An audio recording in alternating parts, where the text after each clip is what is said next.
속에 살고 있는 이 교회가 지키는 그 어떤 원리입니다. 원리인데 거기에 대해서 조금 생각을 하기를 원합니다.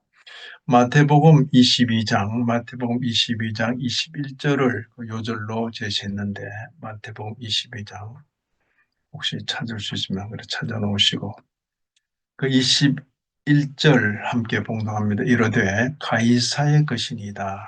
이에 이르시되 그런즉 가이사의 것은 가이사에게 하나님의 것은 하나님께 바치라 하시니 그랬습니다. 이 배경이 어떤 배경인가 하면 바리새인들이 예수님에게 그 대답하기 아주 곤란한 그런 질문을 던지는 겁니다. 대답하기 곤란한 질문을 던지는데 여기 15절을 보시면 마태복음 22장 15절에 이에 바리새인들이 가서 어떻게 하면 예수를 말의 올무에 걸리게 할까? 말 실수하게 해서 아니면 대답을 한다고 하긴 했는데 그 말 때문에 딱 걸려드는 거죠. 그걸 말의 올무. 올무는 보통 그 짐승 잡는 그런 게 이제 올무인데 말의 올무. 보이진 않지만은 그 말로 사람을 아주 곤란한 자리에 딱 빠지도록 하기 위해서 지금 질문을 하는 것입니다. 근데 이 바리새인들이 자기 제자들을 그 당시 뭡니까? 이 지역을 다스리는 헤롯 왕이죠. 헤롯 당원들과 함께 예수께 보내어 말했다 그랬습니다. 그러니까 종교 지도자들이 정치 지도자들하고 함께 이렇게 합작이 돼가지고 그렇죠. 헤롯 당원들과 함께 예수에게 보냈습니다. 그리고는 아주 곤란한 질문을 지금 하는 것이죠. 자, 당신의 생각에는 어떤지 우리에게 말해 주십시오.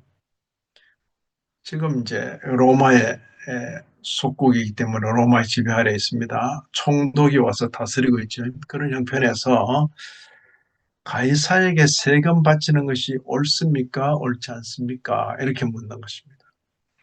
가이사에게 세금 바치는 것이 옳다 그러면 봐라 이거 우리 유대 민족의 반역자다 막 그렇게 이제 몰고 갈 것이고 또 세금 바치는 것이 옳지 않다 이러면 또 누굽니까? 로마를 거역하는 자다. 이렇게 해서 또 그러니까 이게 말의 올무죠. 가이사에게 세금 바치는 것이 옳습니까? 이러면 뭐라고 대답해야 됩니까? 그죠? 옳다 그래도 잡혀들고 옳지 않다 그래도 잡혀드는 거죠.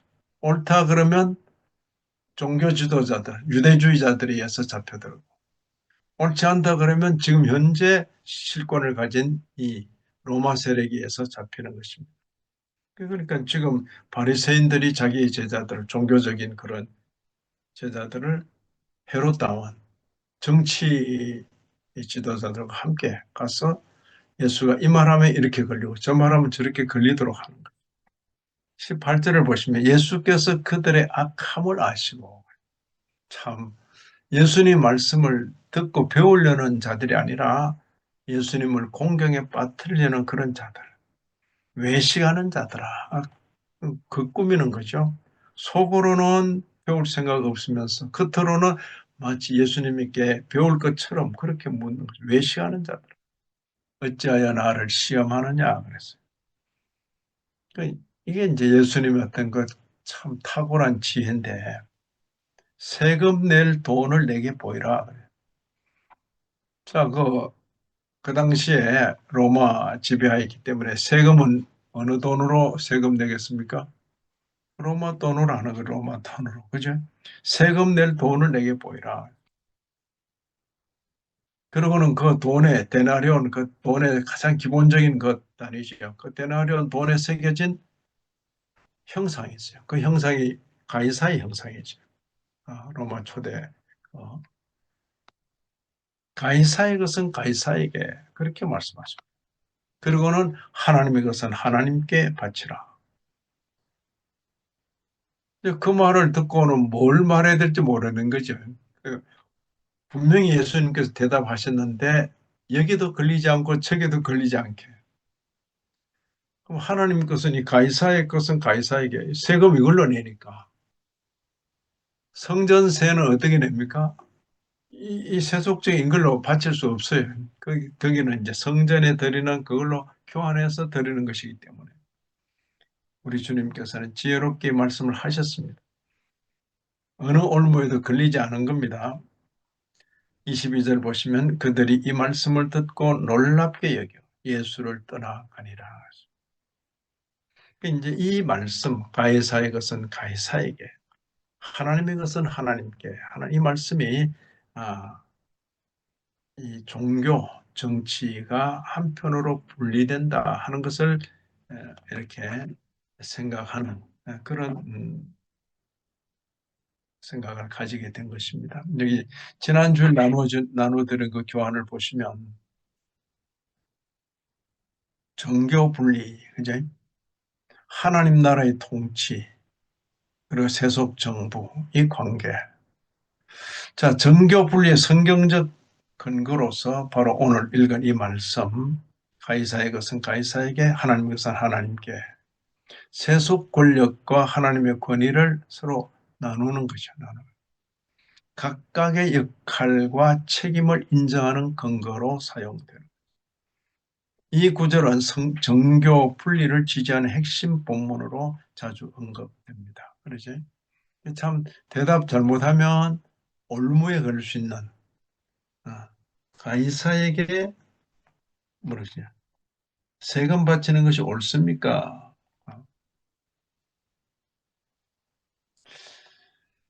바로 마태복음 22장 21절은 이렇게 표현된 것인데 로마서 13장 1절에야 7절에서는 모든 권세가 하나님께로부터 왔다. 사실 그 바울 당시에 그 이미 네로에 의한 박해가 시작될 때예요.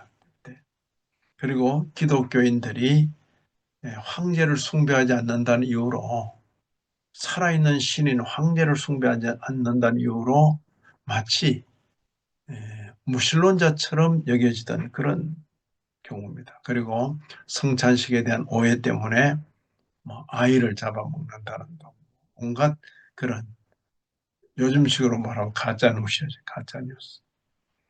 그런 것들로 이제 어려움을 겪고 박해를 겪을 때인데 위에 있는 권세에게 굴복하라. 모든 권세는 하나님께로부터 나오지 않은 것이 없다. 이런 표현으로 한편으로 이 기독교인들 하여금로 그 당시 힘을 가진 세속 권세에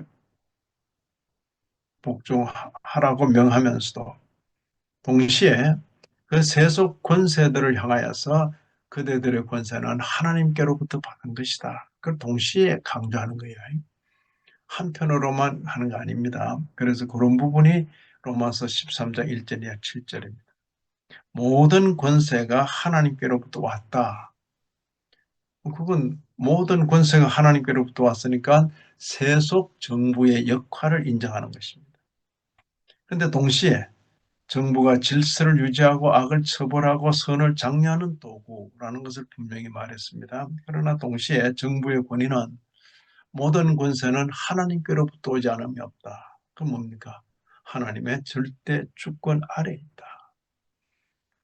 황제는 자기의 권세가 마치 살아있는 신의 권세인 것처럼 그렇게 주장할지라도 그 권세가 하나님께로부터 왔다 하는 것을 강조하는 것입니다.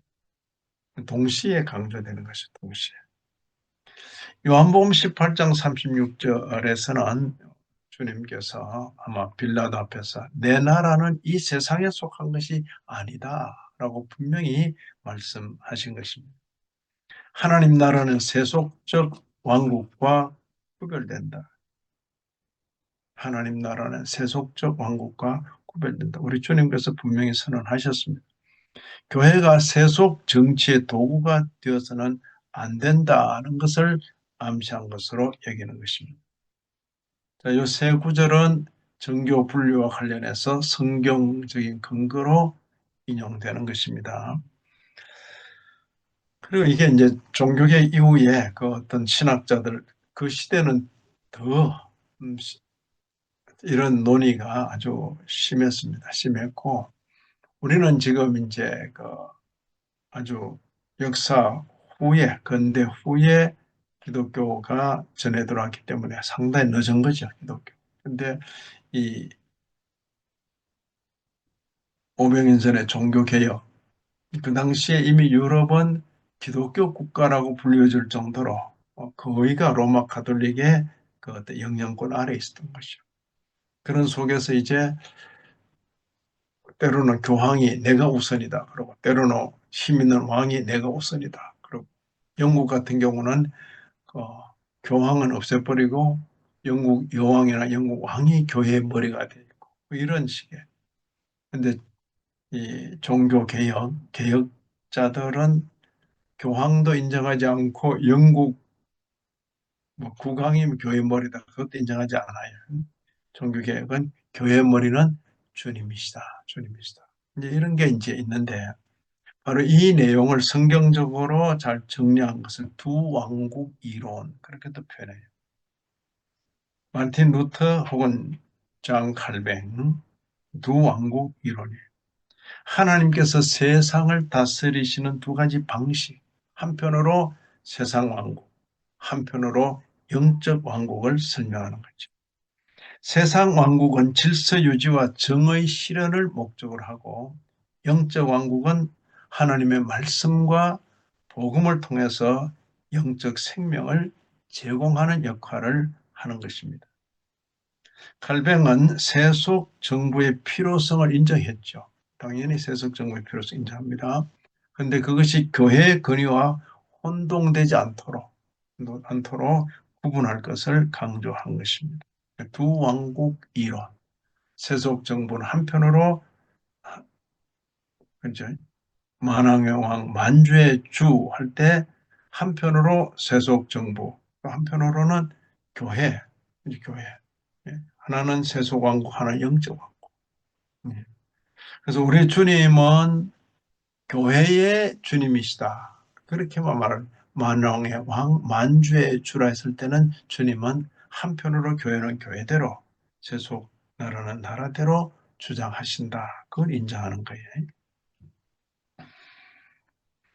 그럼 오늘날 이제 공공신학이라는 그런 말을 듣게 되는데,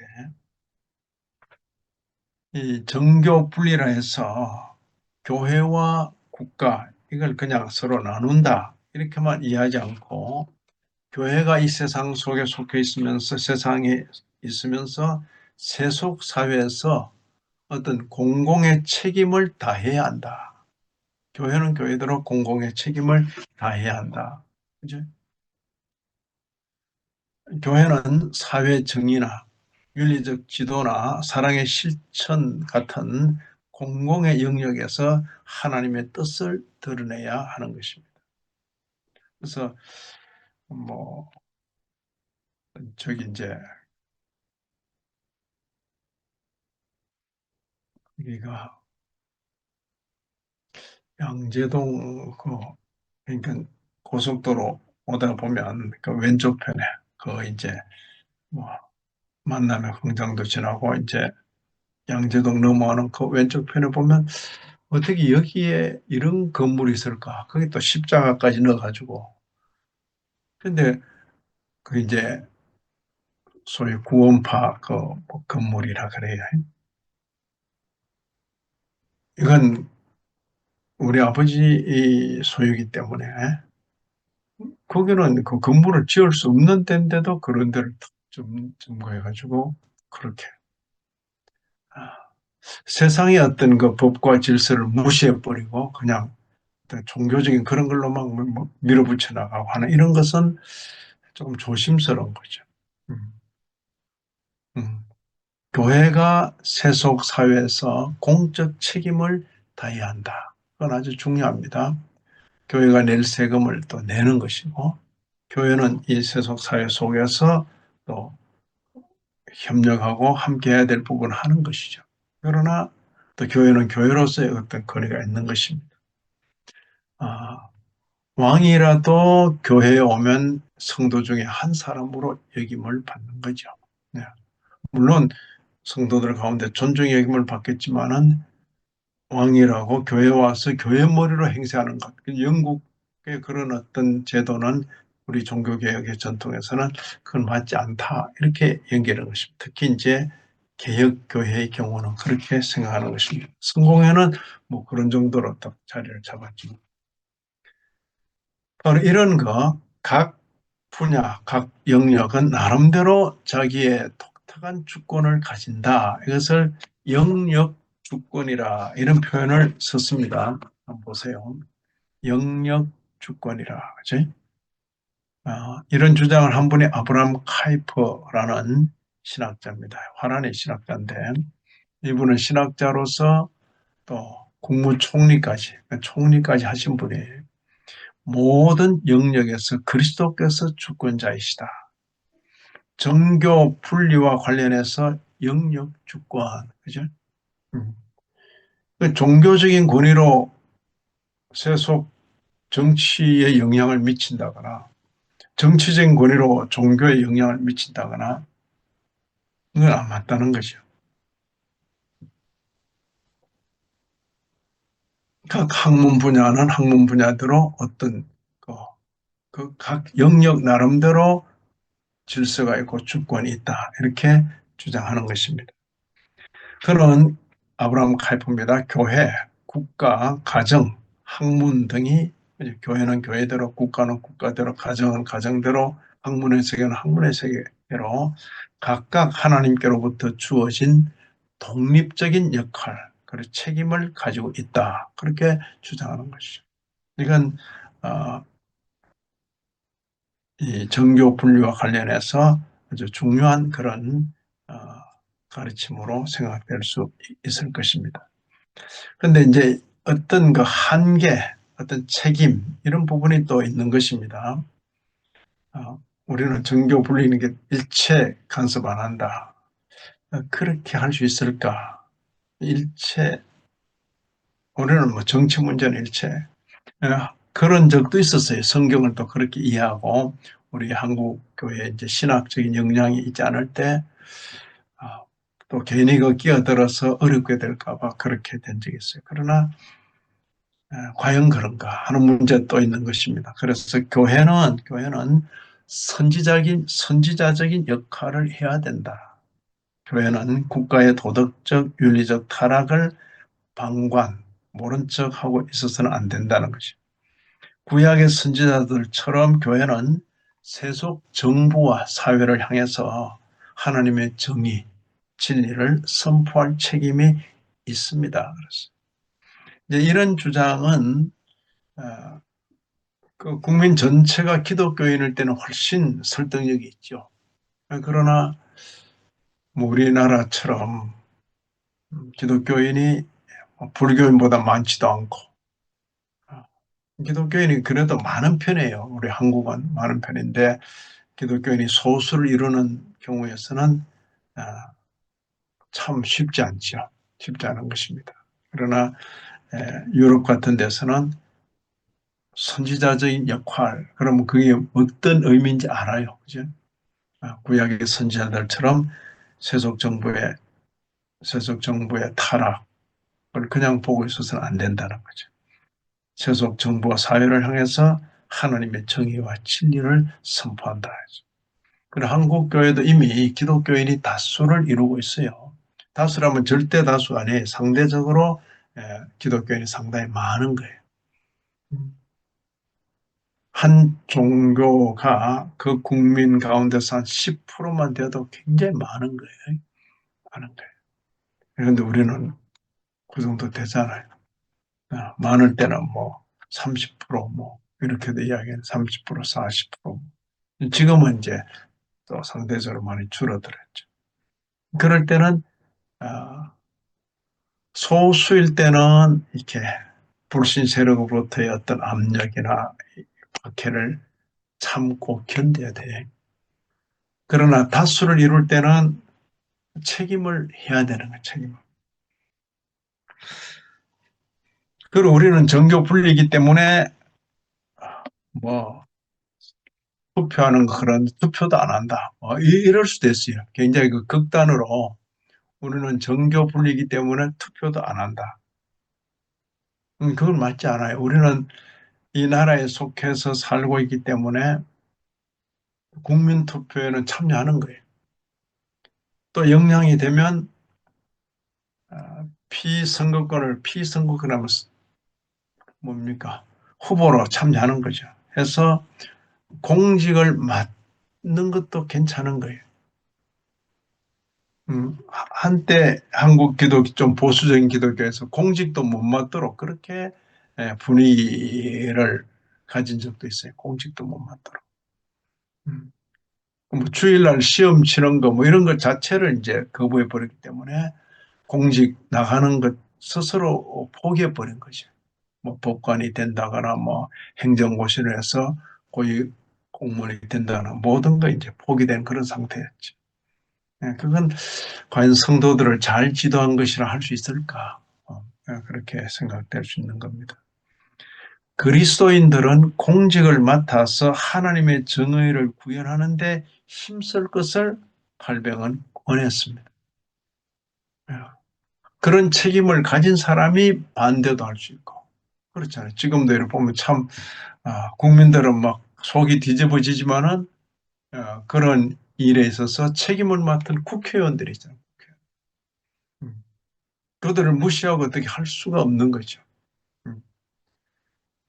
이런 부분이 아, 교회가 있으면 교회에서 인물을 길러내고 그 인물이 또 이제 사회 선거를 통해서 일꾼이 되고 그리고 발언을 하고 아, 아마 지금 국회의원들 중에 기독교인이라고 혹은 A교회든 B교회든 참여하는 그 교인들 다 모여서 그리스도인답게 발언하고 입장을 취하고 양심 선언을 하고 해도 나라 형편이 이렇게 되지는 않을 거예요.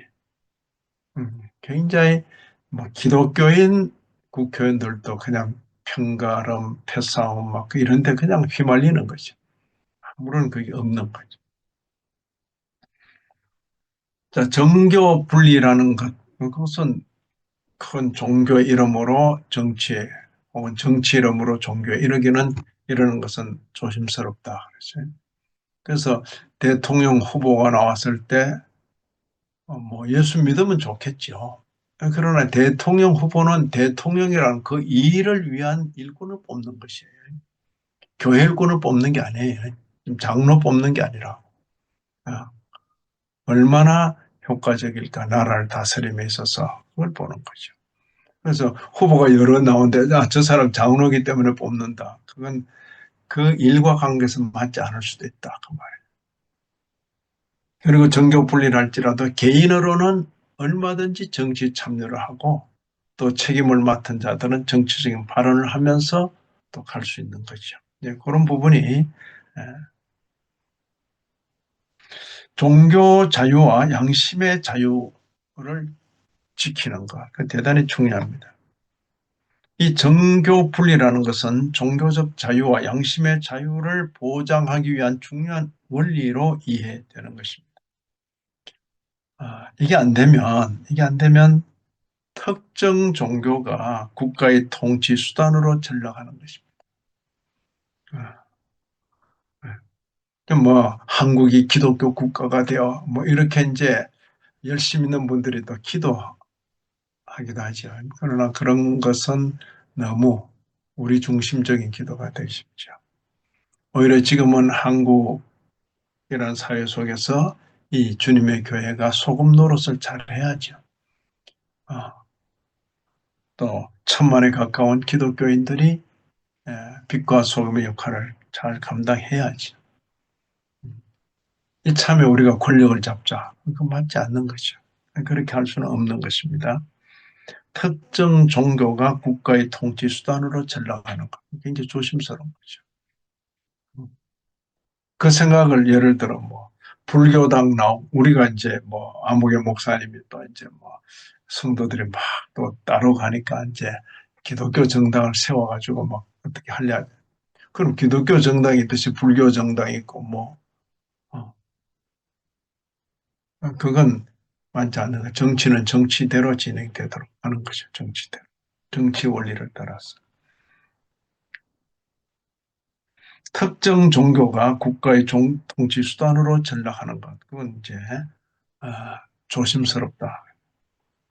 그리고 또 국가가 강력해져가지고 종교 자유를 침해하는 것. 그것도 굉장히 조심스러운 거죠. 지금 이 중국이라는 나라는 또 그러고 있잖아요. 국가가 딱 통제가지고 뭐 교회를 그냥 열었다 폐쇄했다 막 그렇게 조심스러운 거죠. 국가가 종교의 자유를 침해하지 않도록 하는 것도 중요하죠. 그런 면에서 정교분리라는 표현이 그렇게 쓰이는 것입니다. 그렇지만 아, 교회가 있어서 그 사회 속에서 빛과 소금의 역할을 잘하고 정치가 또 사회가 타락할 때 그때는 교회가 어떤 거 바른 길을 끊임없이 제시하는가 또 말하는 것 그것은 당연히 할 일이다. 당연히 할 일이다. 그렇게 생각하는 거죠. 그리고 특별히 그리스도인들은 공직을 맡아서 그 책임을 하나님 앞에서 감당할 수 있다. 특히 로마서를 보면 공직자를 가리켜 하나님의 사자 이런 표현을 쓰는 것이죠. 음. 교회는 그 표현은 우리 건데 우리 목사님께만 쓰는 표현인데 이렇게 말할지 몰라도 목회자를 가리켜 하나님의 사자라고 표현한 것과 마찬가지로 공직자를 가리켜 하나님의 사자라고 표현한 것을 기억해야 할 것입니다. 개혁신학 입장에서 정교 분리는 성경에 근거해서 교회와 국가의 고유한 역할, 책임을 존중하고 서로 간섭하지 않는 것을 원칙으로 하는 것입니다. 그러나 이 분리는 교회의 공적 사명을 방기라 그랬는데 내버려 두거나 그러기 위한 것이 아니라 하나님의 뜻을 세속 사회에서도 구현하려는 노력을 포함한다. 그게 이제 공적 책임이라. 이러한 관점은 하나님 나라의 확장, 사회 정의를 위한 신학적 균형을 유지하려는 데 기여한다. 요즘처럼 이런 형편에서 아마 이 땅의 모든 기독교인들이 주님, 우리 백성을 불쌍히 여겨 주십시오. 그죠? 불쌍히 여겨 주십시오. 그리고 내가 지금 생각하는 이것이 과연 하나님 앞에서 바르게 생각하고 있는 것인가? 누구든지 생각해야 되겠죠. 음. 그리고 어떤 분은 지금 어떤 찬성, 반대하는 그 일을 주도적으로 또 하는 분도 있을 수 있어요. 또 입장을 달리할 수도 있어요. 그런 부분에 있어서 과연 내가 바른 판단을 하고 있는 건지, 빛과 어둠 싸울 때에 그 분별하고 바르게 편들 수 있어야 되는 것입니다. 전에는 일제 시대에 그런 마음고생들을 하셨고, 또 그 지나자 뭐 전쟁통에 막 좌우 뭡니까 뭐 공산당 뭐 이러고 이제 그 때문에 이제 마음고생들 많이 했고 지금도 좌우 대립 좌우 너무 조금만 하면 극우다 그러고 극좌다 그러고 막 그렇게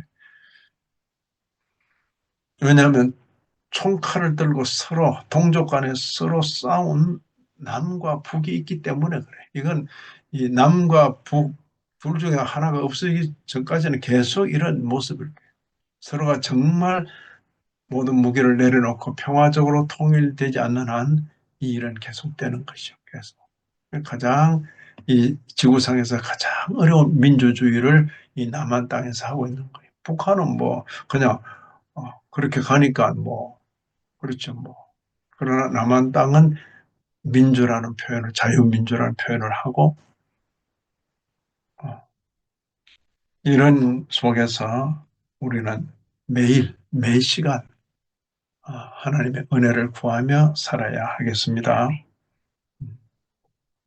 하나님 아버지, 허락하신 교훈 가슴에 담고 주의 은혜를 바라며 이 땅 백성을 불쌍히 여겨주기를 기대하며 하루씩 살아가게 하여 주옵소서.